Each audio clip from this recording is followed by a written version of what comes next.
ऐसा है, जब हम चले थे तो हमने सोचा था कि यूएई तो एक मित्र देश है,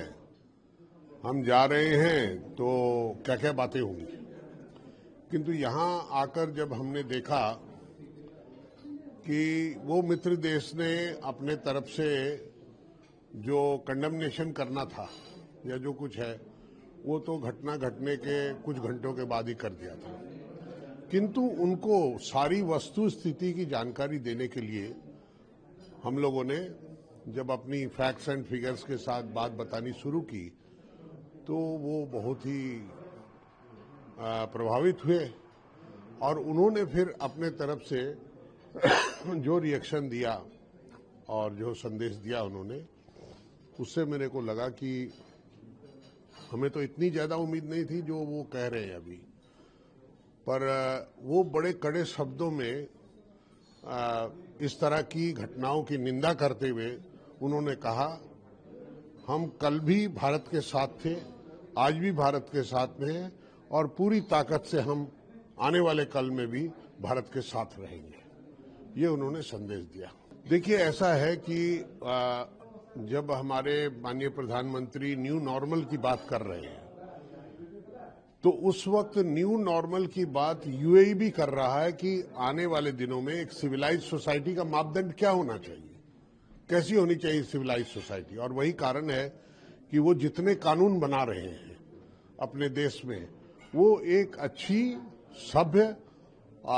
सभ्यता बनाने के लिए या सिविलाइज सोसाइटी बनाने के लिए उसके लिए तैयारी कर रहे हैं। चाहे वो एकदम सड़क से लेकर शिक्षा से लेकर आसमान तक और काम वर्क कल्चर को लेकर सब तरफ से वो बना रहे हैं। तो उनको लगता है कि हम ये सब तो ठीक कर रहे हैं, किंतु अगर माहौल आतंकवाद के कारण खराब होगा तो क्या करेंगे। तो उसके लिए भी वो सिविलाइज सोसाइटी को किस तरह से रहना चाहिए, किस तरह से व्यवहार करना चाहिए, तो उसकी व्यवस्था भी वो ले रहे हैं। और आने वाले दिनों में हम देखेंगे कि एक सोसाइटी, जैसा कि आपने आज सुना कि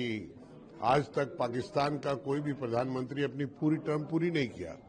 और कई प्रधानमंत्रियों को तो पदच्युत होने के बाद जेल जाना पड़ा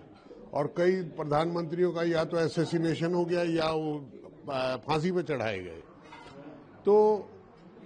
ये अपने आप का ही द्योतक है कि पाकिस्तान में वहां की सरकार का एजेंडा ये नहीं है कि वहां का राष्ट्र अमीर कैसे हो, खुशहाल कैसे हो, उन्नति कैसे हो। उनका एजेंडा है कि हम डराते कैसे रहे लोगों को। तो टेरर एक डराने का तरीका भी है और जघन्य अपराध करने का तरीका भी है। उन सारी चीजों को छोड़कर एक सभ्य दुनिया बनाने के लिए जरूरत है और वो वर्तमान युग में यहाँ के नवयुवकों को, जनता को, ये बार बार प्रधानमंत्री ने कहा, हमारी लड़ाई पाकिस्तान की आवाम के साथ नहीं है, हमारी लड़ाई आतंकवाद के साथ है। आतंकवादी जहां भी होगा हम उसके खिलाफ लड़ाई लड़ेंगे। नहीं, देखिए, ऐसा है कि जितने भारतीय मिशन में काम करते हैं लोग, वो वहां के लोकल लैंग्वेज बोलते हैं, उनको अभ्यास होता है उसका, या उनको ऐसी ट्रेनिंग दी जाती है कि वहां सीखना पड़ता है। जैसे हम लोगों के भारत में जो आईएएस अफसर जाता है, जो बंगाल में आईएएस अफसर जाएगा, भले ही वो पंजाब का हो, किंतु उसको बंगला सीखनी पड़ती है। तमिलनाडु जाएगा बिहार का आईएएस अफसर, तो उसको तमिल सीखनी पड़ती है,